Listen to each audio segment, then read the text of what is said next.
vamos lá. Eu convido você a abrir a palavra do Senhor na epístola do apóstolo Paulo escrita aos Romanos. Nós estamos estudando a carta aos Romanos. E hoje nós vamos entrar no capítulo 8. O capítulo 8 é fantástico, irmãos. Talvez o cronograma é que a gente fique pelo menos 3 semanas, né, estudando o capítulo 8.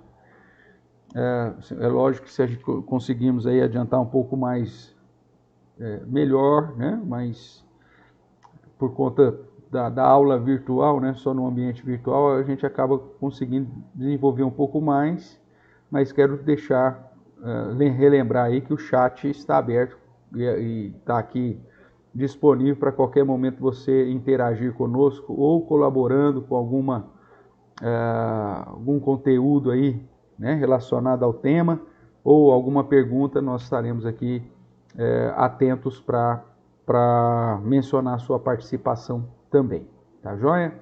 Que Deus abençoe a todos nós aí. Abra lá então, Romanos capítulo 8, nós leremos, vamos tentar fazer a leitura aqui do capítulo, né? São 39 versos, apesar que vamos trabalhar aí mais pausadamente e dando as ênfases que o apóstolo Paulo dá também, chamando atenção para cada uma delas, ok? Então diz assim, eu vou ler, os irmãos acompanham a leitura que farei, diz assim, Romanos capítulo 8, agora pois, já nenhuma condenação há para os que estão em Cristo Jesus, porque a lei do Espírito da vida em Cristo Jesus te livrou da lei do pecado e da morte. Porquanto o que fora impossível à lei, no que estava enferma pela carne, isso fez Deus enviando o seu próprio Filho em semelhança de carne pecaminosa e no tocante ao pecado, e com efeito condenou Deus na carne o pecado, a fim de que o preceito da lei se cumprisse em nós, que não andamos segundo a carne, mas segundo o Espírito. Porque os que se inclinam para a carne cogitam das coisas da carne, mas os que se inclinam para o Espírito, das coisas do Espírito. Porque o pendor da carne dá para a morte, mas o do Espírito dá para a vida e paz. Por isso, o pendor da carne é inimizade contra Deus, pois não está sujeito à lei de Deus e nem mesmo pode estar. Portanto, os que estão na carne não podem agradar a Deus. Vós, porém, não estáis na carne, mas no Espírito, se de fato o Espírito de Deus habita em vós. E se alguém não tem o Espírito de Cristo, esse tal não é dele. Se, porém, Cristo está em vós, o corpo, na verdade, está morto por causa do pecado, mas o Espírito é vida, por causa da justiça. Se habita em vós o Espírito daquele que ressuscitou a Jesus dentre os mortos, esse mesmo que ressuscitou a Cristo Jesus dentre os mortos, vivificará também o vosso corpo mortal por meio do seu Espírito, que em vós habita. Assim, pois, irmãos, somos devedores, não à carne, como se constrangidos a viver segundo a carne. Porque se viverdes segundo a carne, caminhais para a morte. Mas se pelo Espírito mortificardes os feitos do corpo, certamente vivereis. Pois todos os que são guiados pelo Espírito de Deus são filhos de Deus. Porque não recebeste o espírito de escravidão para viverdes outra vez atemorizados, mas recebeste o espírito de adoção, baseado no qual chamamos ou clamamos Abba Pai. O próprio Espírito testifica com o nosso Espírito que somos filhos de Deus. Ora, se somos filhos, somos também herdeiros, herdeiros de Deus e co-herdeiros com Cristo. Se com Ele sofremos, também com Ele seremos glorificados. Porque para mim tenho por certo que os sofrimentos do tempo presente não podem ser comparados com a glória a ser revelada em nós. A ardente expectativa da criação aguarda a revelação dos filhos de Deus. Pois a criação está sujeita à vaidade, não voluntariamente, mas por causa daquele que a sujeitou, na esperança de que a própria criação será redimida do cativeiro da corrupção para a liberdade da glória dos filhos de Deus. Porque sabemos que toda a criação a um só tempo geme e suporta angústias até agora. E não somente ela, mas também nós, que temos as primícias do Espírito, igualmente gememos em nosso íntimo, aguardando a adoção de filhos, a redenção do nosso corpo. Porque na esperança fomos salvos. Ora, esperança que se vê não é esperança, pois o que alguém vê, como espera. Mas se esperamos o que não vemos, com paciência o aguardamos. Também o Espírito, semelhantemente, nos assiste em nossa fraqueza, porque não sabemos orar como convém, mas o mesmo Espírito intercede por nós sobremaneira, com gemidos inexprimíveis. E aquele que sonda os corações sabe qual é a mente do Espírito, porque segundo a vontade de Deus é que ele intercede pelos santos. Sabemos que todas as coisas cooperam para o bem daqueles que amam a Deus, daqueles que são chamados segundo o seu propósito. Porquanto aos que de antemão conheceu, também os predestinou, para serem conformes à imagem de seu Filho, a fim de que ele seja o primogênito entre muitos irmãos. E aos que predestinou, a esses também chamou. E ao que chamou, a esses também justificou. E aos que justificou, a esses também glorificou. Que diremos, pois, à vista dessas coisas? Se Deus é por nós, quem será contra nós? Aquele que não poupou o seu próprio Filho, antes por todos nós o entregou, porventura não nos dará graciosamente com ele todas as coisas? Quem tentará acusação contra os eleitos de Deus? É Deus quem os justifica. Quem os condenará? É Cristo Jesus, quem morreu, ou antes, quem ressuscitou, o qual está à direita de Deus e também intercede por nós. Quem nos separará do amor de Cristo? Será tribulação, ou angústia, ou perseguição, ou fome, ou nudez, ou perigo, ou espada? Como está escrito: por amor de ti somos entregues à morte o dia todo, fomos considerados como ovelhas para o matador. Em todas essas coisas, porém, somos mais que vencedores por meio daqueles que nos amou. Porque eu estou bem certo de que nem a morte, nem a vida, nem os anjos, nem os principados, nem as coisas do presente, nem do porvir, nem os poderes, nem a altura, nem profundidade, nem qualquer outra criatura pode separar-nos do amor de Deus que está em Cristo Jesus, nosso Senhor. Amém, irmãos? A leitura, então, do capítulo 8 de Romanos, né? Apontando aí nessa sequência que o apóstolo Paulo traz, lembrando aí que no capítulo 7, de certa forma, ele diz, olha, que nós, justificados em Cristo, fomos libertos da condenação do pecado, mas ainda a nossa carne está inclinada para o pecado. Nós não somos mais escravos do pecado, mas há ainda uma influência do pecado. E por isso ele faz essa relação, mostrando que somos livres da condenação, mas ainda estamos debaixo dessa realidade da inclinação do pecado, e por isso precisamos buscar a santificação, e o próprio Deus agirá trazendo a santificação para nós. E aí a questão é, então, como que Deus agirá trazendo a santificação para nós? E aí ele começa o capítulo 8, mostrando todo o plano de Deus, a ação, né, monergista de Deus, uma ação exclusiva de Deus para nos salvar, mostrando que nós estávamos condenados, lembrando lá do começo de Romanos, que não havia nenhum justo sequer, todos estão condenados, e que a salvação é obra de Deus através de Jesus Cristo, que é o nosso Redentor, que é a nossa propiciação, que nos justificou.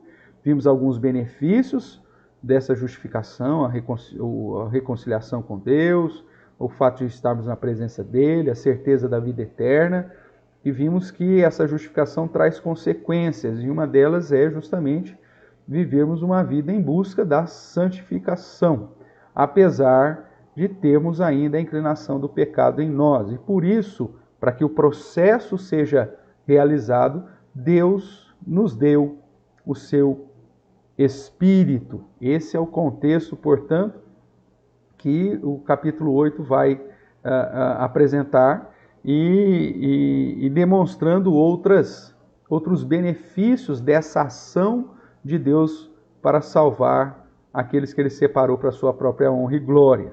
Então ele vai tratar, apesar de um modo ainda bem reduzido, mas já vai tratar de elementos da chamada ordem da salvação, né? A questão da eleição, a questão da justificação, da regeneração, da santificação e por aí vai, numa sequência que nós vamos trabalhar depois, a própria predestinação, né? E mostrando que agora estamos debaixo da ação do próprio Deus, porque o Espírito Santo veio habitar sobre nós quando Deus nos adotou. Então, estamos livres da condenação do pecado, apesar de presos a essa carne, a essa realidade, a essa inclinação, só que temos agora elementos que o próprio Deus aplica na nossa vida, essa ação soberana de Deus, o seu Santo Espírito que vem habitar em nós, para vencermos essa inclinação e não vivermos mais na escravidão do pecado, mas andarmos nessa novidade de vida para a glória do Senhor, apesar de todas as circunstâncias que ainda nos cercam, de situações adversas, de lutas, de perseguições, de sofrimento e de problemas neste mundo, né? Nós não estamos isentos dos problemas, mas temos aqueles que estarão agindo em nosso coração, né? O Deus Trino, o próprio Pai, o Espírito e o próprio Cristo, para que nós possamos suportar e termos a plena certeza da vitória em Cristo Jesus. Ok? Então, resumindo aí, né, fazendo aí uma ideia geral, uma resenha daquilo que nós vamos ver, basicamente é isso, tá bom? Então, lembrando aqui que após então confirmar que apesar dos benefícios da justificação realizada por Jesus em nosso lugar e das exigências que tal justificação nos traz, nós ainda continuamos debaixo da pecaminosidade, ou seja, que estamos debaixo da influência e da prática do pecado. Então, Paulo, dentro daquilo que chamamos de expansão teológica, né, no estudo da teologia, ele afirma que não estamos mais debaixo da condenação do pecado. É dessa forma que ele começa no capítulo 8. Eu fiz questão de ler esse versículo ainda quando estudávamos o capítulo 7, porque é a conclusão. Olha, nós estamos ainda inclinados, o pecado ainda está na nossa carne, por isso que nós lutamos, mas apesar da inclinação e da realidade do pecado ainda em nossa carne, nós já fomos libertos da condenação do pecado. Nós temos a certeza da vida eterna, já somos justificados diante de Deus através da obra de Jesus Cristo, já recebemos benefícios dessa justificação. Alguns teólogos sugerem que essa libertação, né, seja num sentido amplo, né? Então, alguns sugerem que seja num sentido aí de julgamento e a punição. Eu, particularmente, creio que se refere-se à punição. Por quê? Quando você aplica que não há nenhuma condenação para o cristão em Cristo Jesus, e você declara que isso nos livra do juízo, do julgamento, na perspectiva da sequência, inclusive para o estabelecimento do estado final, traz a ideia, e alguns defendem isso mesmo, de que o crente não passará pelo juízo, ele já está livre do julgamento. E eu enfatizo que não. A Bíblia diz que no dia do juízo todos nós seremos julgados, até mesmo aqueles que foram justificados em Cristo. A diferença é que nós temos lá, né, a obra de Cristo nos justificando. Mas a ideia da Bíblia é que no dia final o Senhor julgará todos os homens. E tanto as obras boas ou más virão à tona. E a diferença é que aqueles que estão em Cristo, mesmo sendo passíveis de condenação, não serão mais, porque a obra de Jesus os justificou. Então, quando Paulo diz que já não há nenhuma condenação para os que estão em Cristo, eu aplico isso naquilo que refere-se à punição, ou seja, nós não mais colheremos a consequência natural do pecado, que é a morte eterna. Mas todos passaremos pelo dia do juízo, né? Inclusive para referendar que a nossa a nossa salvação, o livramento aqui da condenação não está nos nossos próprios méritos, mas nos méritos de Jesus. Mas você vai encontrar muita gente boa, né, muitos teólogos defendendo que quando Paulo diz que estamos livres da condenação, significa também que já estamos livres do julgamento, né? E não simplesmente da condenação que esse julgamento poderia trazer. Tudo bem? Mas aqui, só para que você tome conhecimento das possíveis divisões ou diferenças aí na interpretação entre aqueles estudiosos que estudam e defendem aí essa questão da libertação plena e não ampla, né? E não apenas da condenação do pecado, tá certo? Da condenação eterna. Então vamos lá, irmãos. O que trata então dessa questão da nenhuma condenação? Como eu já externei, dentro da minha inclinação, refere-se à punição. Ou seja, a consequência natural do pecado, da morte, da separação, do juízo eterno, disso nós estamos livres e libertos disso, ok? Então, sendo assim, mesmo ainda com a luta em nossa carne, espiritualmente, nós somos libertos da lei, do pecado e da morte, através da obra de Jesus, que nos garante, então, a certeza e a esperança da vida eterna. Então, essa é o foco que, aparentemente, Paulo vai dar, porque ele vai reforçar, dentro do capítulo 8, a ideia de que somos mais que vencedores e que mesmo as situações adversas não podem nos separar desse amor de Deus que nos alcançou através da obra de Jesus para a vida eterna, né? Para a salvação, para a comunhão, né? Ou para estar na presença dele. Por isso, na glorificação. Por isso, naquela sequência aqui do verso 30, ele termina com a ideia da glorificação, ou seja, o fato de estarmos já na glória do Senhor, ou seja, no estado final. Aqueles que falam que há nenhuma condenação nos livra do juízo, é porque dentro da própria sequência do verso 30, ele fala tanto da eleição até a glorificação, falando da justificação e já passa para a glorificação, e não trata do juízo.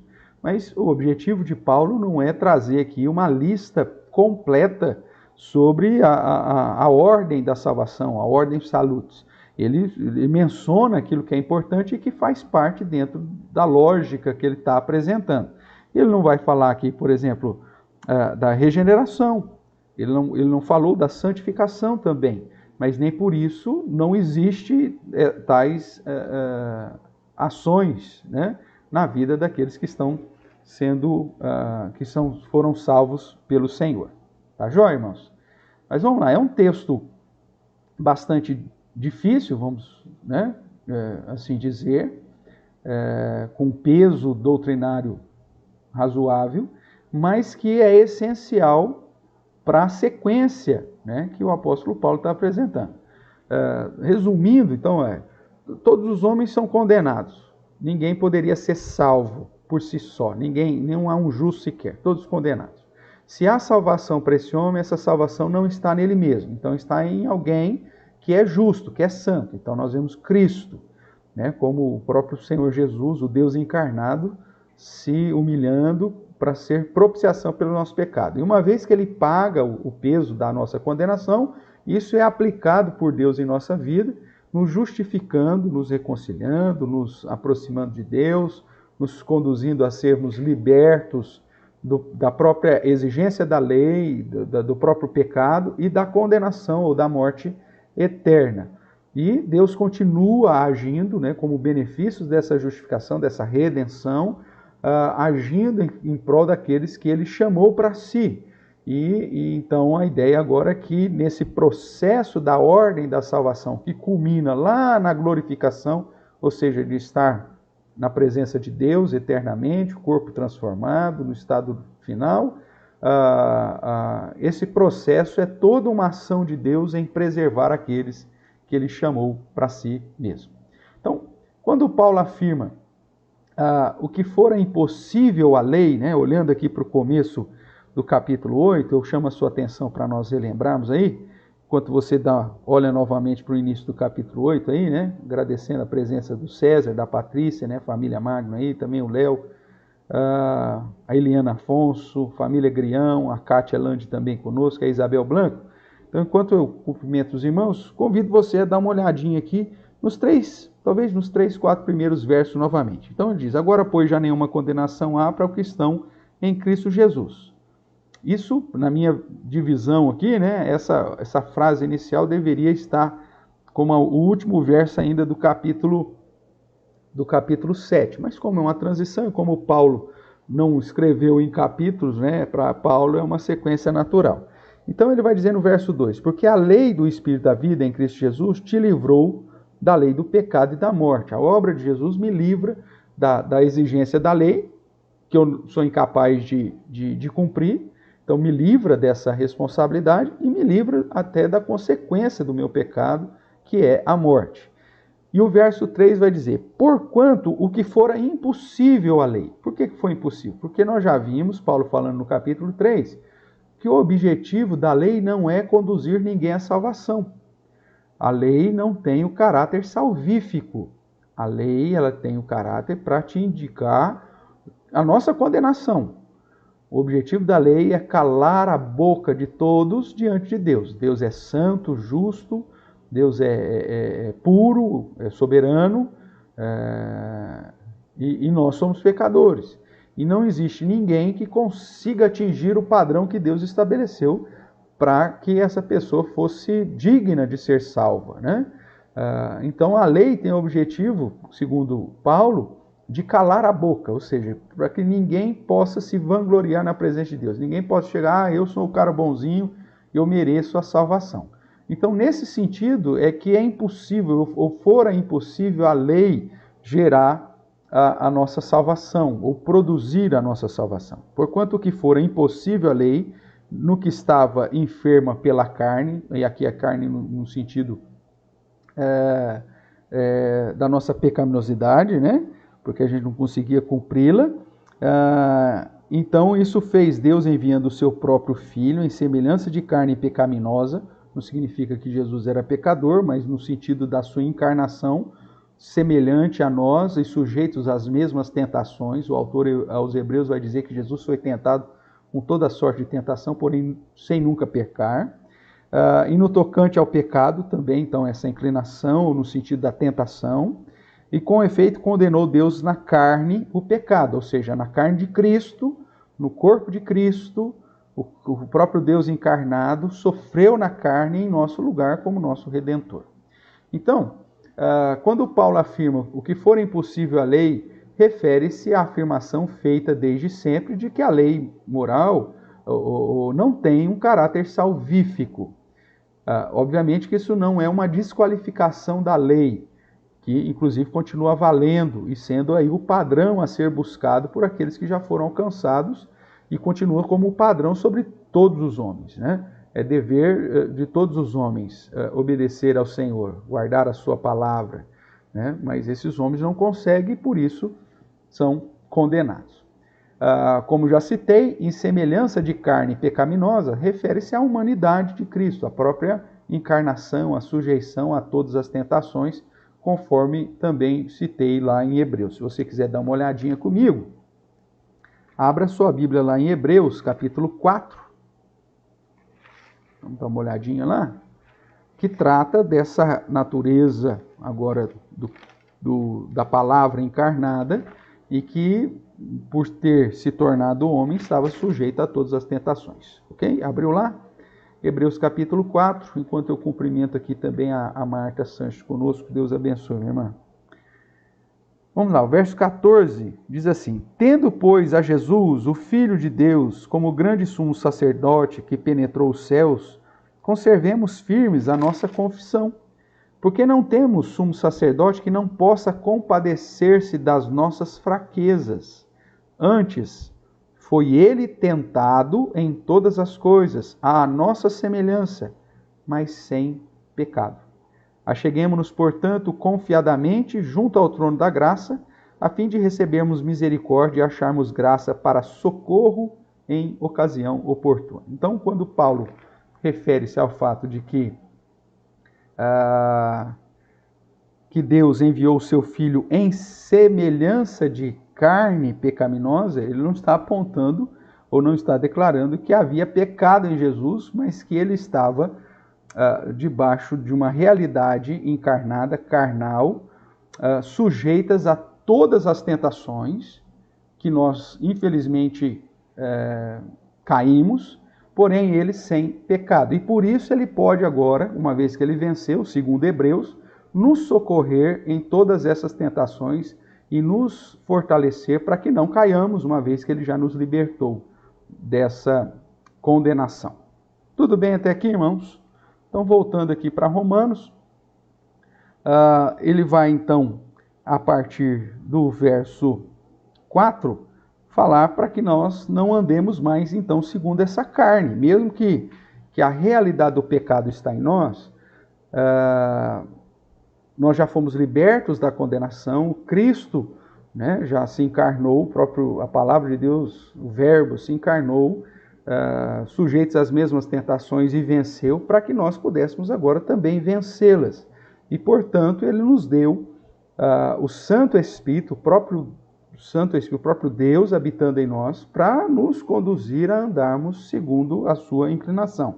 O verso 4 de Romanos vai dizer assim: a fim de que o preceito da lei se cumprisse em nós, que não andamos segundo a carne, mas segundo o Espírito. Uma das dificuldades em Romanos 8, irmãos, é que muitas vezes Paulo vai usar a expressão carne como algo ruim relacionado ao pecado, como é o caso aqui, mas também apontando para o fato de estarmos vivendo, né? Então, essa duplicidade aqui da utilização da palavra carne muitas vezes pode ser confundida. Mas se a gente for com calma, nós vamos entender o contexto que ele utiliza. Então, aqui no verso 4, ele vai dizer que não andamos segundo a carne, não significa que nós não temos mais carne, mas não andamos segundo a inclinação pecaminosa da carne, mas agora segundo o Espírito. Porque os que se inclinam para a carne cogitam das coisas da carne, mas os que se inclinam para o Espírito, das coisas do Espírito. Porque o resultado da obra ou da inclinação da carne é a morte. E aqueles que se inclinam para o Espírito, o resultado ou pendor é a vida e paz. Então, segundo Paulo, nós fomos justificados em Cristo, estamos ainda presos a esse corpo que é inclinado pelo pecado, porém já libertos do pecado pela obra de Cristo, recebemos o Espírito Santo para andarmos agora não segundo a nossa carne, para não andarmos inclinados segundo os desejos da carne, que vai me conduzir para o pecado e para a morte, consequentemente. Mas agora eu tenho condições uma vez que a ação de Deus está sobre a minha vida, de andar segundo a inclinação do Espírito. Então, se andar segundo o Espírito, dentro do contexto, faz confronto com o andar segundo a carne, ou em pecaminosidade. Então, antes da obra de Jesus e a sua vitória na cruz, nós não tínhamos a ação do Espírito Santo sobre nós. O Espírito Santo, ele vem depois da conversão, né? E agora somos direcionados pela sua lei, pela lei do Espírito, pelo direcionamento do Espírito. Paulo desenvolve melhor essa relação da luta entre carne e Espírito lá na carta aos Gálatas, e certamente você vai se lembrar desse contexto. Mas o que nós precisamos compreender aqui, irmãos, é que dentro desse processo da ação de Deus para a nossa redenção, a obra de Cristo, ela nos livra da condenação do pecado e nos conduz agora a viver segundo a sua vontade. Porém, nós estamos ainda presos a essa realidade de uma carne que é inclinada para o pecado. Então, como que nós temos, qual que é a solução que Deus nos deu durante esse momento da era presente, né, dessa era que estamos vivendo, de, mesmo estando na carne, mesmo estando presos a essa carne que é inclinada ao pecado, vivermos de um modo a alcançarmos a santificação e a santidade. através da ação do seu Espírito. E por isso precisamos não andar mais inclinados para os desejos da carne, e sim para a lei ou a indicação, o guia que o próprio Espírito Santo de Deus nos dá. Essa relação e esse ensino vai estar presente praticamente em todos os escritos do apóstolo Paulo, em especial em Gálatas, em Éfeso, quando ele reforça a ideia de andar no Espírito, de andar na luz, de andar como filho de Deus. Aqui em Romanos, Paulo apresenta que o resultado em andar debaixo da ação do Espírito garante a vida e a paz com Deus, né? É o que ele vai dizer assim, aqui no verso 6, porque o pendor da carne dá para a morte, mas o pendor do Espírito para a vida e paz. Então, a ideia de que essa ação do Espírito Santo em nossa vida é essencial para a comunhão com Deus, para termos vida e comunhão com Deus, tanto agora, quanto também na era vindoura. Tá certo? Então, segundo o apóstolo Paulo, estar na carne significa que ainda não foram convertidos, ainda não desfrutam da ação do Espírito. Por isso, Paulo afirma que os crentes não estão mais na carne, né? Não estão mais ligados a esse desejo carnal. Uma vez que eu recebo, na minha vocação, no meu chamado, eu creio na palavra do Senhor, o texto de Efésios vai dizer que o Espírito Santo vem sobre mim, e a ideia é essa, né? Que momento que o crente recebe o Espírito Santo? No momento da sua conversão. Quando o apóstolo Paulo, no registro de Atos, capítulo 19, encontra ali alguns discípulos, que depois a gente fica sabendo que eram discípulos de João, né? Que haviam recebido o Evangelho, mas sem conhecimento do Espírito. A pergunta de Paulo para aqueles 12 homens é justamente essa. Vocês receberam o Espírito Santo no momento que vocês creram? E aí o texto lá de Atos 19 vai dizer que nós nem sabemos quem é o Espírito Santo. Então Paulo investiga um pouco mais e vê que aqueles homens não tinham recebido a instrução plena a respeito do Evangelho de Jesus. Eles tinham simplesmente recebido o batismo de João Batista, né? E aí ele então explica o Evangelho, que Jesus veio trazer a salvação, que João só preparou o caminho, e eles recebem o batismo de Jesus Cristo, né? E Paulo, aplicando esse batismo, eles recebem o Espírito Santo naquele momento, inclusive porque eram gentios, eles vão falar em línguas, né? Profetizar a respeito das maravilhas de Deus. Então, irmãos, a ideia de que a salvação é uma ação única e exclusiva de Deus, e ainda bem que é, porque se dependesse de nós vimos que Paulo já desconstruiu essa possibilidade, né? Porque estamos condenados, não há um justo sequer, todos pecaram, carecem da glória de Deus, mesmo aqueles que já receberam a palavra de Deus, a lei de Deus, continuam pecando, que é o caso dos judeus. Então, ainda bem que toda a obra da salvação é ação exclusiva, única ou monergista, né? Uma ação única de Deus. E tanto enviando Cristo para morrer por nós, quanto das ações da redenção, a justificação, a santificação, e agora nos dando do seu Espírito para nos auxiliar, enquanto ainda presos a esse corpo inclinado para o pecado, porém já livre da escravidão do pecado e já livre da condenação, possamos viver de um modo a glorificar a Deus em vida e paz, tanto na era presente quanto na expectativa da era vindoura. Ok?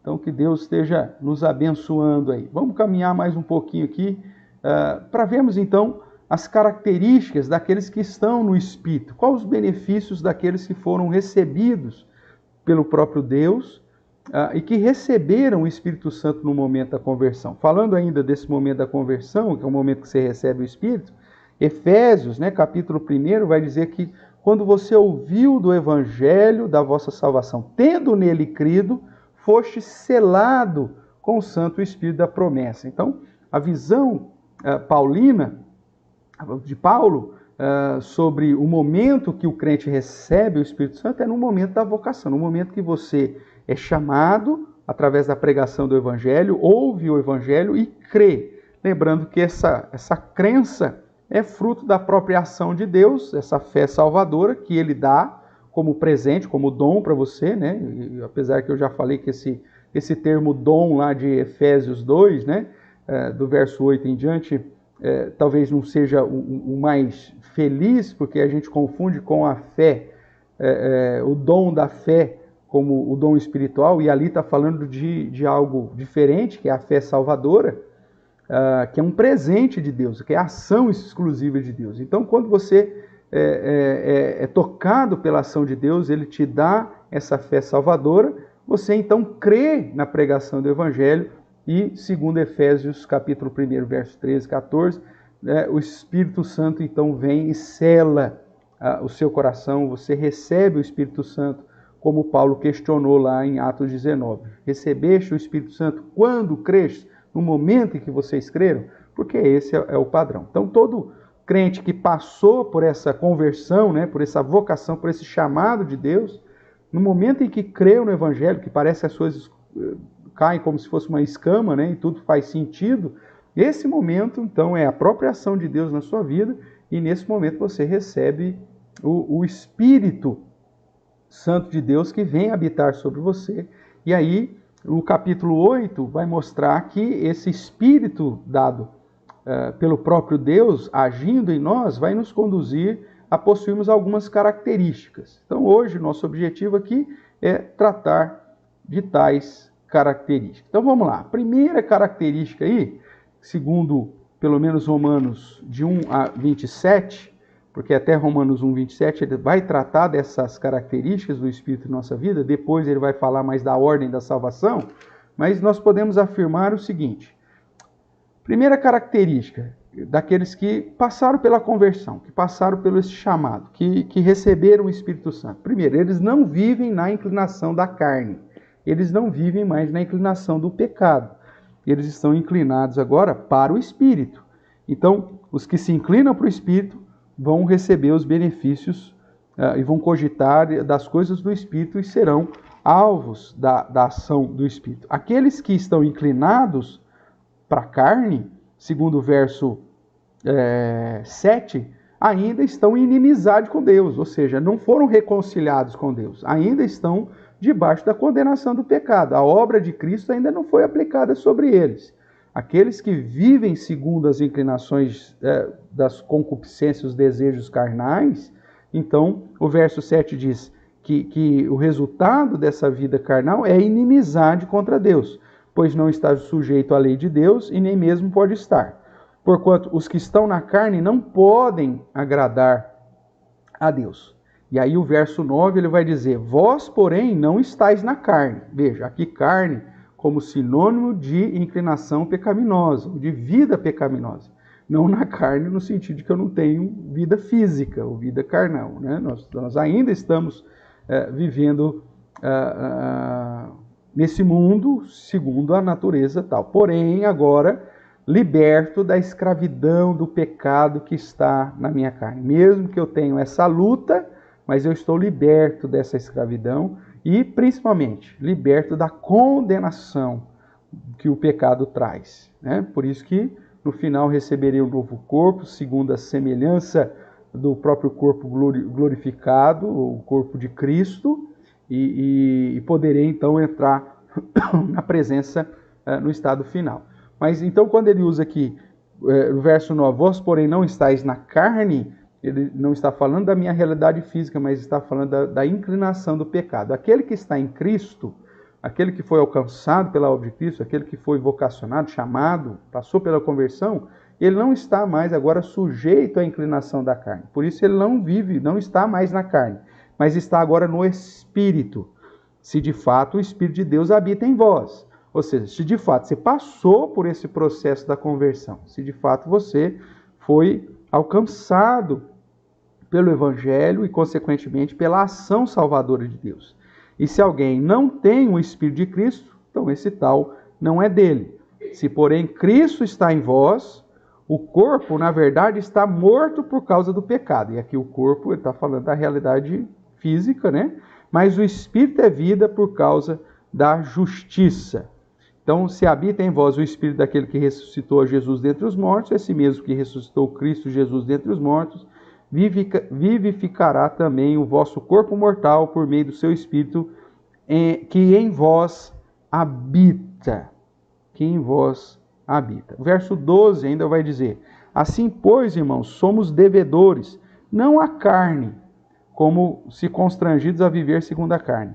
Porque se viverdes segundo a carne, caminhais para a morte. Mas se pelo Espírito mortificardes os feitos do corpo, certamente vivereis. Pois todos os que são guiados pelo Espírito de Deus são filhos de Deus. Então, a primeira característica dos que estão no Espírito. Então, eles já passaram por esse momento da vocação, chamado. Né? Se você der uma olhadinha comigo rapidamente aqui, já no partir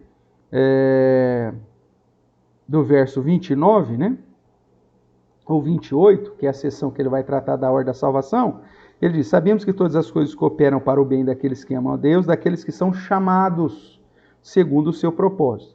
Porque os que de antemão conheceu, nós vamos relembrar tudo isso, predestinou, né, para serem conformes à imagem do seu Filho, a fim de que ele seja primogênito entre muitos irmãos. Os que predestinou, a esse chamou, esse chamado aqui é a conversão, é a vocação. Deus nos ama antes da fundação do mundo, separa aqueles que serão seus, a predestinação, e durante a nossa existência, a nossa vida, em determinado momento da nossa vida, Ele nos chama, Ele nos vocaciona. Esses que já foram chamados recebem o Espírito Santo da promessa. O Espírito Santo vem sobre nós. E a partir do momento que o Espírito Santo habita em mim, então agora eu sou inclinado a viver segundo a inclinação do próprio Espírito. Então a primeira característica daqueles que estão no Espírito é que ele não vive mais na inclinação da carne. Ele não vive mais para satisfazer os desejos pecaminosos. É incompatível para um crente que já passou pelo processo da verdadeira conversão, do chamado, da vocação, que recebeu o Espírito Santo, desejar viver na prática do pecado. Por isso, aqueles que estão em Cristo são novas criaturas. As coisas velhas passaram, eis que tudo se fez novo. Então, eles não vivem mais segundo os desejos da carne. Mesmo porque o apóstolo João vai dizer que aqueles que vivem para satisfazer os desejos da carne são inimigos de Deus. E é a mesma ideia que o apóstolo Paulo apresenta aqui. Aqueles que vivem segundo o desejo, o pendor da carne, é inimizade com Deus. Não tem Deus, não tem Cristo, o Espírito de Deus não habita neles, porque eles são inclinados a fazer a vontade da carne. Então, o crente, como o apóstolo João vai dizer, como ele ainda está vivendo nesse corpo que sofre com a inclinação do pecado, apesar de já ter sido liberto da escravidão do pecado e principalmente da condenação eterna, mas ele, em algum momento, ele pode até se deslizar. Se pecar, João vai dizer, confessa, busca Jesus, que é o nosso advogado ou consolador, dependendo da tradução que você for pegar lá, que vai nos purificar do pecado, ok? Mas aquele que nasceu de Deus, João vai dizer, não vive na prática do pecado, não vive para satisfazer os desejos e inclinações da carne, ok? Então, irmãos, essa é a primeira característica que nós observamos. Segunda, tratando ainda desses versos que nós lemos, aqueles que estão no Espírito, eles cogitam das coisas que glorificam a Deus. Eles vão desejar viver de tal modo a glorificar o nome do próprio Deus, para mostrar a sua gratidão, a sua postura de submissão, de obediência, de temor, né, para com o próprio Deus. Então, por isso que o pendor deles, ou o desejo deles, as coisas que eles buscam, são coisas para glorificar ao Senhor, e não mais para satisfazer o desejo da carne. Então, glorificam a Deus no sentido de mortificar os feitos do corpo, e assim, guiados pelo Espírito Santo, como filhos de Deus, o verso 15 vai dizer, porque não recebeste espírito de escravidão para viverdes outra vez atemorizados, mas recebeste o espírito de adoção, baseado no qual chamamos Abba Pai, ou Pai. Né? Então, a ideia de que agora a inclinação e os desejos do nosso coração, uma vez que fomos alcançados pela salvação em Cristo Jesus, é buscar aquilo que glorifica ao Senhor. É andar de modo que o nome de Deus seja exaltado, que o nome de Deus seja glorificado através da nossa própria vida. Aqueles que vivem uma vida buscando glorificar a si mesmo ou satisfazer os desejos do pecado, na verdade, não entenderam nada ou nunca passaram por esse processo da conversão, do chamado, né, do receber do Espírito Santo. Uma terceira característica daqueles que estão no Espírito, ou seja, que passaram pelo processo da conversão, que foram chamados por Deus, é que eles mantêm comunhão e paz com Deus e sua lei, ou seja, sua palavra. Né? Eles não estão mais em inimizade contra Deus.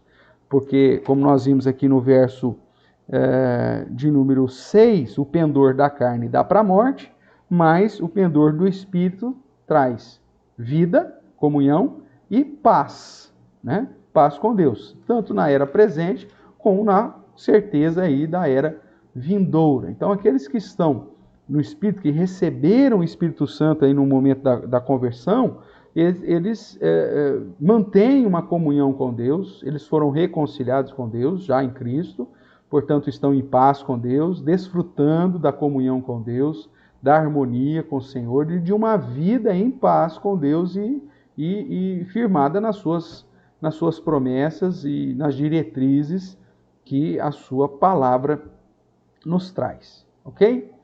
A outra coisa, outra característica que nós podemos reforçar aqui, daqueles que estão no Espírito, é que eles agradam a Deus com seus feitos, ou seja, eles mortificam a carne. O verso 13 diz: pois se viverdes segundo a carne, caminhais para a morte, mas se pelo Espírito mortificardes os feitos da carne, e certamente vivereis. Então, eles lutam contra os desejos da carne. Paulo vai dizer isso em outras cartas, né, para que nós venhamos nos despir do velho homem, mortificar, ou seja, anular a inclinação do pecado, anular os desejos da carne no nosso dia a dia.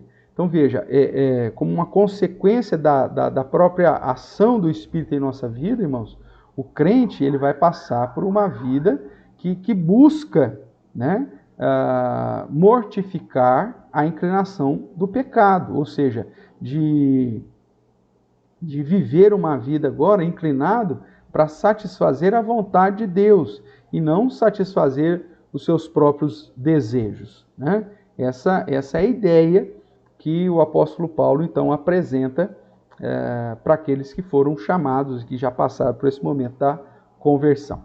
Vamos caminhar mais um pouco aqui. Vamos lá.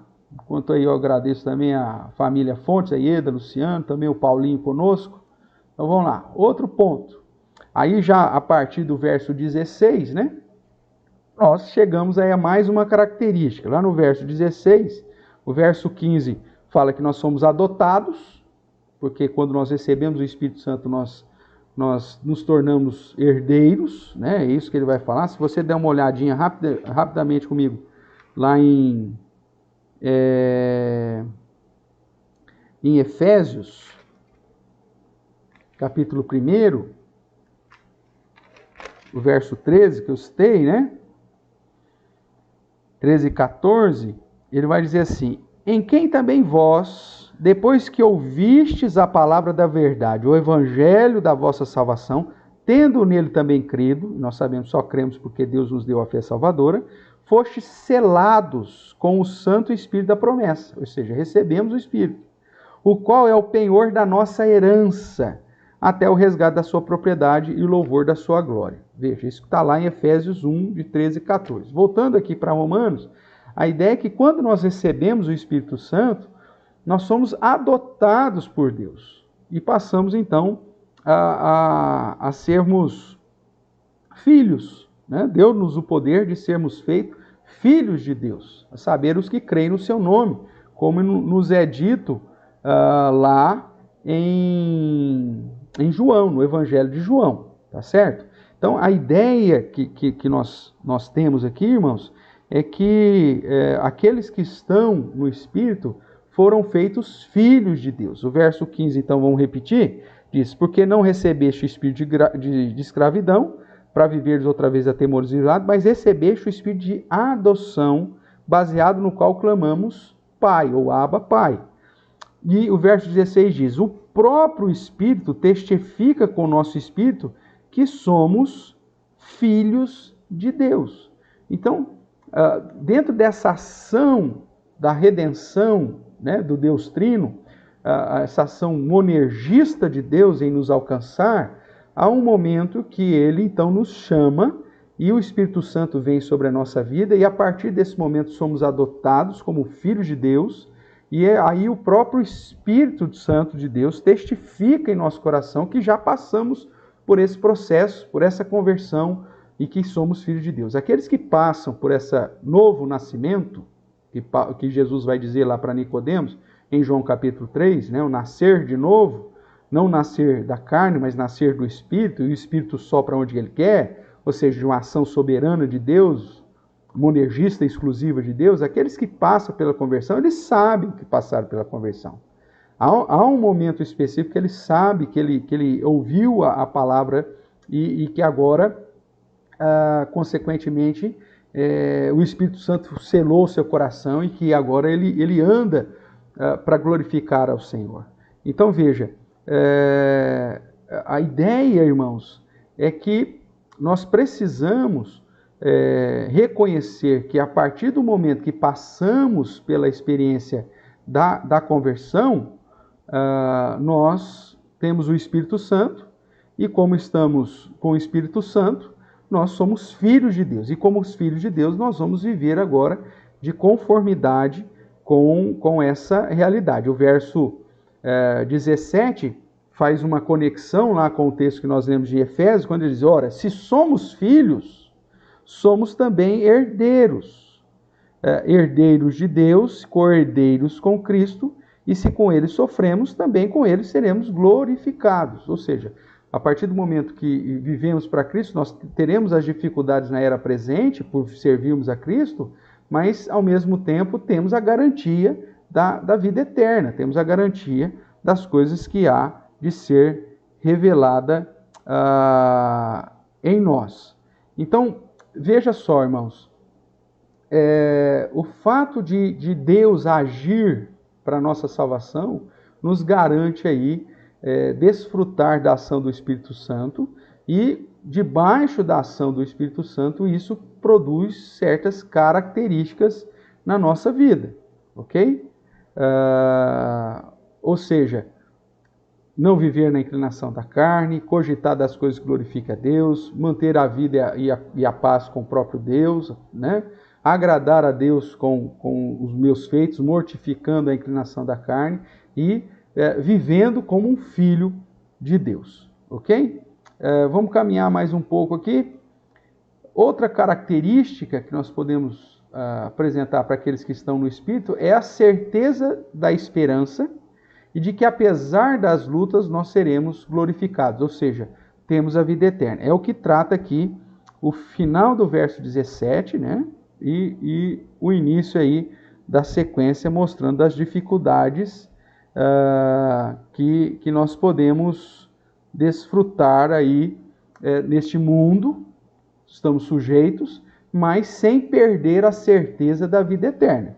Por mais lutas, tribulações que nós podemos ter, pelo fato de Deus estar agindo em nós e termos o Espírito, nós vamos passar por todas essas dificuldades na certeza de que o Senhor é quem nos sustenta e que seremos glorificados, ou seja, chegaremos até a promessa final que o próprio Deus nos fez. O verso 17, vamos relembrar, ele diz, ora, se somos filhos, somos também herdeiros, herdeiros de Deus, co-herdeiros com Cristo. E a parte final, que é importante para nós agora, ele diz, se com ele sofremos, também com ele seremos glorificados. Porque, para mim, tenho por certo que os sofrimentos do tempo presente não podem ser comparados com a glória a ser revelada em nós. O que Paulo está dizendo é o seguinte, que dentro desse processo da salvação, o fato da ação de Deus na nossa redenção e de termos o Espírito Santo habitando em nós, isso não nos isenta de passarmos por lutas, dificuldades e problemas nesta era. Muito pelo contrário. Quando nós olhamos para os ensinamentos de Cristo, aqueles que assumem um compromisso com Cristo, aqueles que amam a Deus e a sua palavra, o mundo os odiará. E se o mundo nos odeia, nós seremos alvos de perseguições, de lutas, de opressão.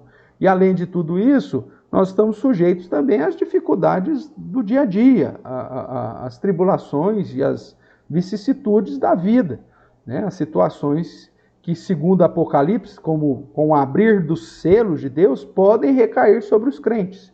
Existem muito das trombetas de Deus que vêm sobre os ímpios, é fato, mas o crente pode muitas vezes receber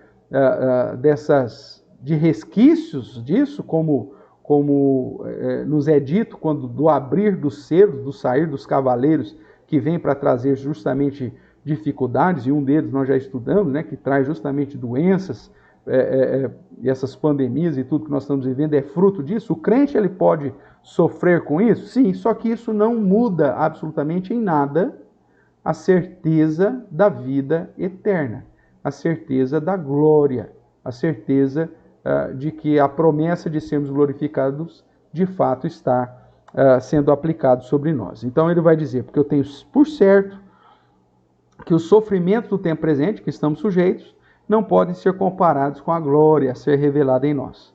E aí ele mostra que todos nós estamos sujeitos a essas inclinações, a esses sofrimentos, inclusive a própria criação. Então a ardente expectativa da criação aguarda a revelação dos filhos de Deus.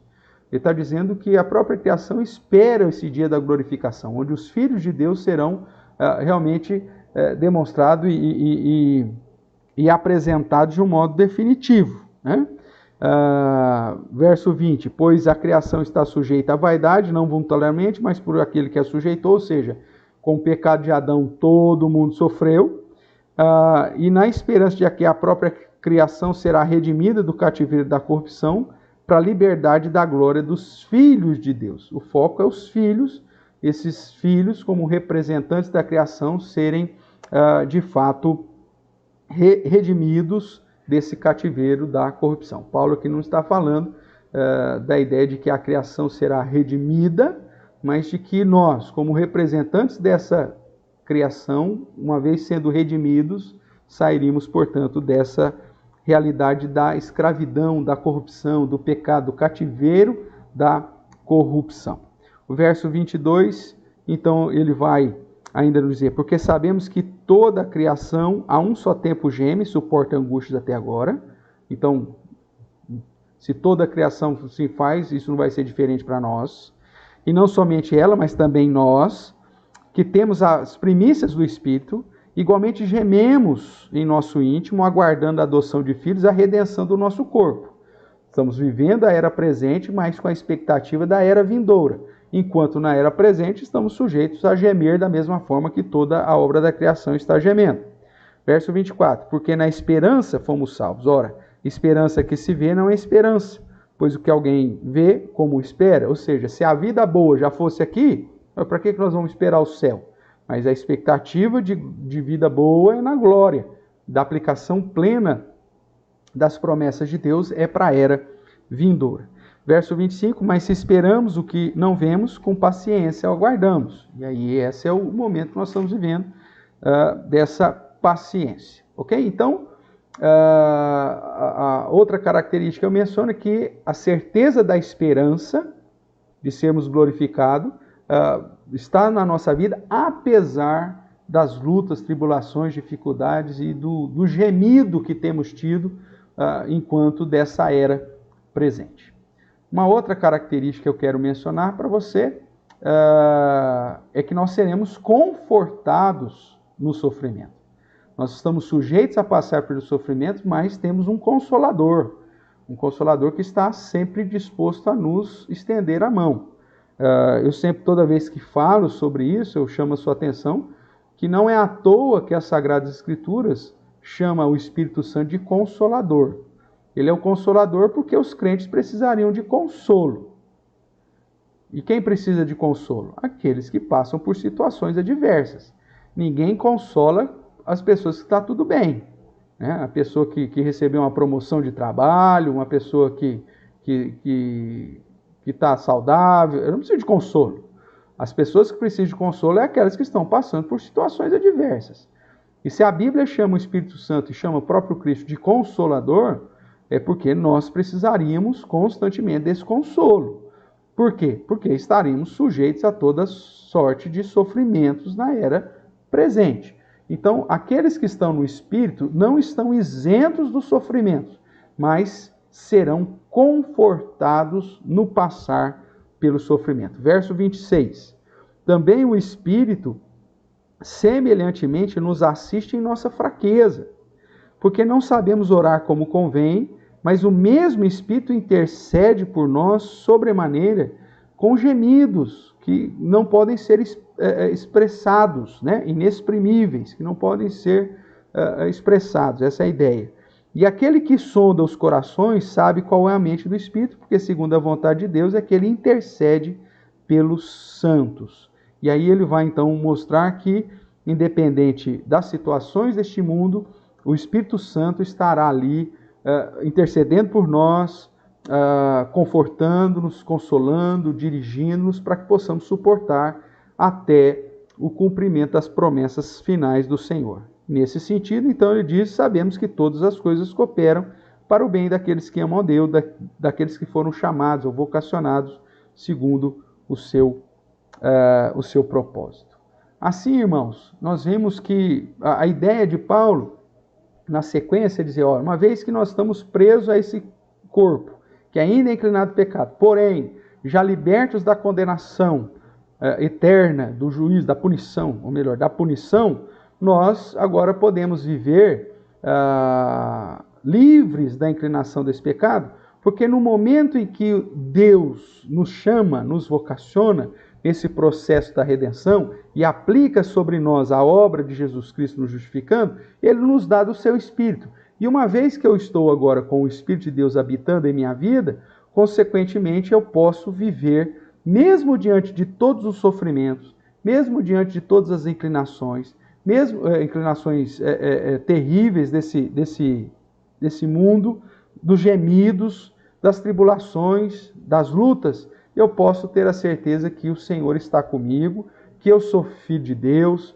que eu posso glorificar ao Senhor, que eu não preciso ser escravo mais do pecado e da inclinação da minha carne, e que se os sofrimentos baterem à minha porta, eu tenho alguém que vai interceder para comigo, que vai me confortar, que vai me consolar. Ok? Nossa irmã está colocando, né? Tiveram dias em que senti inconsolável. Talvez não tenha clamado de maneira eficaz. Na verdade, irmã Sheila, como é o que justamente Paulo está falando, como ainda nós estamos presos a essa carne, presos a esse corpo que mesmo liberto da condenação do pecado, ainda é inclinado para o pecado, como ele diz no capítulo 7, né? O bem que ele quer fazer ele não faz, mas o mal que ele não quer ele faz. Então, muitas vezes, essa carne nossa, ela tenta nos conduzir a inclinar para as suas vontades, que é uma vontade que despreza as promessas de Deus, que despreza a verdade de Deus, e que por isso, então, lá em Gálatas, em Efésios, e nas outras cartas, Paulo vai dizer, anda no Espírito, ou enchei-vos do Espírito, tenha uma vida de adoração, uma vida de gratidão, uma vida de sujeição, instruí-vos e aconselhai-vos mutuamente, como ele vai falar lá em Colossenses. Ou seja, eu preciso então andar no Espírito, buscar as coisas do Espírito, me achegar mais a Deus para que o meu espírito seja fortalecido e aí então eu possa vencer esses sentimentos que muitas vezes são terríveis. Porque a promessa de Deus é que eu vou passar por essas situações terríveis e até mesmo algo de uma angústia tamanha que parece que eu estou inconsolável. Mas, apesar disso, se eu estou no Espírito, eu sei que o amor de Deus não me abandonou. Dá uma olhadinha comigo, Sheila, aqui no capítulo 8, que é o que estamos estudando, a partir do verso 35. Ele vai dizer assim, quem nos separará do amor de Cristo? É uma pergunta. Quem nos separará do amor de Cristo? Nós estamos sujeitos a várias situações difíceis. Será que alguma situação difícil dessa pode me separar do amor de Cristo? Será porque eu estou passando por dificuldade, por problemas, por doenças, por enfermidade? Significa que Deus não me ama? E aí o verso 35 vai falar, nada pode me separar do amor de Deus. Veja o que ele diz. Quem nos separará do amor de Cristo? Será a tribulação? Ou passar por momentos difíceis na minha vida? Será a angústia? E a angústia aqui é aquela depressão aguda, aquela situação que aperta o nosso coração, que a gente pensa que não tem mais jeito e que parece que Deus não me ama. E aí o texto está falando justamente o contrário. Nem essa angústia, nem a perseguição, nem fome, nem nudez, nem as privações deste mundo, nem o perigo, e nem mesmo a morte, ou seja, a espada, pode me separar do amor de Deus que está em Cristo Jesus. É o que Paulo já havia falado lá no capítulo 5, de que Deus prova o seu amor para conosco, não pelo fato de eu não ter problema, ou de não passar por situação adversa, mas Deus prova o seu amor para conosco pelo fato de ter Cristo morrido por nós, quando nós ainda éramos pecadores.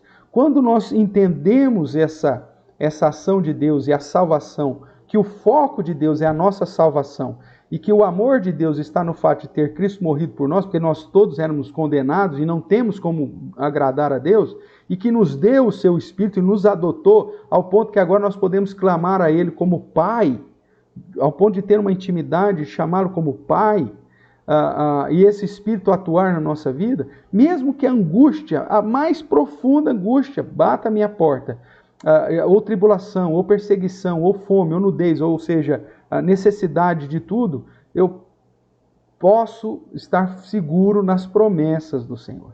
Então, estamos sujeitos a passar por essas angústias? Sim, mas quando nós colocamos o nosso coração, que já está debaixo da ação do próprio Espírito Santo de Deus, que é o nosso Consolador, que essas situações não têm nada a ver com o amor de Deus para comigo, Deus me ama, e isso não significa que eu não vou passar por problemas.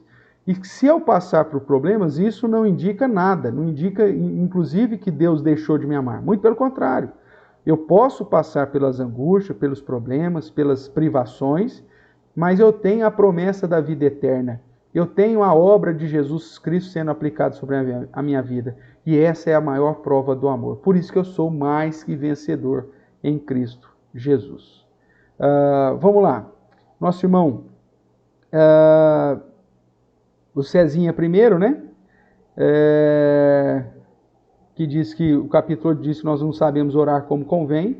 Essa é a ideia da luta, né? Da carne e do espírito, é nesse sentido. E o nosso irmão Roberto Júnior também diz. O versículo 28 é utilizado de uma forma geral, totalmente fora de contexto pela maioria das igrejas. Em que sentido, talvez, irmão, você puder nos auxiliar aí para compreender, né, um pouquinho mais daquilo que você está querendo nos auxiliar ou questionar aí? O verso 28, sabendo que todas as coisas cooperam para o bem daqueles que amam a Deus, daqueles que são chamados segundo o propósito. Sim, acredito que já sei. É que geralmente o pessoal pega aqui o verso 28 isolado do texto e diz, todas as coisas cooperam para o bem daqueles que amam a Deus. Então eles pegam e falam, vai dar tudo certo na sua vida. Só vai acontecer coisa boa na sua vida. Só que o verso 28 está inserido justamente no momento que diz que nós estamos sujeitos a passar por toda sorte de adversidade. E que não são as adversidades que vão mensurar o amor de Deus na minha vida e nem me conduzir a compreender que estou nesse processo de redenção e que a glória a ser revelada em mim já é uma realidade. E que o passar pelos problemas nessa era presente faz parte da vida humana e da vida do cristão de um modo especial. Então, como o nosso irmão Roberto Júnior diz, alguns pegam o verso 28, né? Todas as coisas cooperam para o bem daqueles que amam a Deus. Ou seja, só vai acontecer coisa boa na sua vida. Não vai ter tribulação na sua vida, você não vai ter angústia, você não vai ter perseguição, você não vai ter fome, você não vai ter nudez, você não vai passar por perigo. Mas o texto está dizendo justamente o contrário. O texto está dizendo que mesmo que passemos por tudo isso, Deus tem um propósito. E nesse propósito de Deus é nos fortalecer a depender do seu Espírito e a depender da obra de Jesus Cristo. Por isso, nele nós somos mais que vencedores. Eu acredito que é nesse sentido que o nosso irmão Roberto Júnior aí pontuou o verso 28. O Cezinha chama atenção para o verso 26, né? Que nós não sabemos orar como convém, porque nós não temos ainda essa compreensão plena. E muitas vezes o nosso foco, César, está tão somente nas questões terrenas. A gente quer simplesmente a prosperidade, a bênção, os livramentos nas questões do nosso dia. Nós não temos essa compreensão de quão maravilhoso é a glória. Né? O apóstolo Paulo fala, olha, não tem comparação, mas nós não conseguimos mensurar. Por isso a nossa carne muitas vezes não sabe nem orar como convém, porque nós olhamos e focamos tão somente as questões terrenas, as questões desse tempo, desta era, e não das questões que há por vir. Tá certo, irmãos? Mas o que eu quero chamar a sua atenção é que a obra da salvação é uma ação exclusiva e única de Deus, e que dentro dessa obra da salvação, apesar de ainda estarmos nesse corpo inclinado para o pecado, já fomos libertos da escravidão do pecado, já fomos libertos da condenação. E que agora, uma vez que o Senhor nos chamou, que passamos pelo novo nascimento, a conversão, nós recebemos o Espírito Santo. E agora, com o Espírito Santo em nossa vida, nós podemos então desfrutar da certeza, da convicção de que mesmo e apesar das lutas, apesar das tribulações e dificuldades, nós seremos confortados pelo Espírito Santo e que nessas situações, dentro do propósito eterno de Deus, todas as coisas cooperam, porque isso nos fortalecerá, como o Tiago vai dizer, o passar por tribulações, adversidades, perseguições, vai nos aperfeiçoar e vai também nos fortalecer a depender cada vez mais de Deus. Ok? Para terminar, irmãos, a última característica dos que estão no Espírito é que ele intercede por nós, que ele é o nosso intercessor, que ele é o nosso consolador, que ele não nos abandona, que o Espírito Santo está sempre pronto a nos sustentar e a interceder, a sondar o nosso coração, a guiar. Por isso, o apóstolo Paulo vai chamar a atenção em tantas outras cartas suas para a necessidade de vivermos cheios do Espírito Santo, para andarmos no Espírito Santo, para não entristecermos o Espírito Santo, ou seja, vivermos uma vida de comunhão, de intimidade com o próprio Deus, através de uma inclinação para as questões espirituais. Tá certo, irmãos? Para encerrar esse momento, nós ainda vamos continuar estudando o capítulo 8, que aí vamos entrar agora na parte do verso 28 por diante, que vai entrar na ordem da salvação, e aí vamos ver daquilo que Paulo cita, que nós podemos, então, aprofundar um pouco mais cada um deles, começando aí no verso 29, conheceu de antemão o que significa isso, depois predestinação e tudo mais, e a sequência que ele apresenta. Mas antes, como isso é assunto para a próxima aula, eu quero concluir hoje que nessa sequência de Paulo, que mostra que todos os homens estão condenados, até mesmo os judeus que receberam a lei, que somente através da obra de Jesus Cristo há salvação, que Jesus é o representante, então, daqueles que foram separados pelo próprio Deus para a sua própria glória. Ele é o nosso segundo Adão, não para salvar todas as pessoas do mundo, mas para aqueles pelo qual ele representa. E esses por quem ele morreu e aplicou e cumpriu com a obra, esses são chamados por Deus no determinado momento, que recebem o Espírito Santo. Esses que ainda estão nesse corpo inclinado para o pecado, sim, e por isso há uma luta constante no meu ser, mas que já foram libertos da escravidão do pecado e principalmente da condenação da morte eterna. E por isso que, mesmo passando por toda sorte de adversidade, de tribulações, de angústia, de perseguição, de privações, nós podemos confiar que o Senhor aplicará sobre nós da sua promessa, porque Ele nos adotou e por isso podemos chamá-lo de Pai, temos comunhão com Ele, intimidade com Ele, e podemos desfrutar da intercessão do Espírito Santo e da intercessão do próprio Cristo. Você vai ver que na parte ainda que vamos estudar, né, de um modo geral, não só o Espírito Santo intercede por nós, mas lá no verso 34 nos é dito: quem nos condenará? É Cristo Jesus quem morreu, ou antes, quem ressuscitou, o qual está à direita de Deus e também intercede por nós. Então, o próprio Cristo, você vê a ação de Deus, Deus Pai, Deus Filho, Deus Espírito, todos engajados nesse processo da nossa redenção, e que mesmo apesar de todas as dificuldades e lutas que podemos passar, e essas dificuldades que temos passado, né, e sofrido inclusive com essa pandemia, de privações, de lutas e até mesmo da própria enfermidade, isso não nos separa do amor de Deus. E isso não diminui a promessa de Deus da vida eterna e da glorificação. É isso que eu gostaria que você guardasse no seu coração, para que diante das dificuldades da vida, saiba que o Senhor que começou a boa obra em você, Ele há de completar até o dia final, como Paulo ensina em Filipenses. Ou seja, como a salvação é uma ação exclusiva e única de Deus em nosso favor, nós podemos ter a certeza de que as promessas da vida eterna serão aplicadas em nossa vida, apesar dos dias maus, apesar de todas as situações que estamos sujeitos a passar nessa era presente. Amém?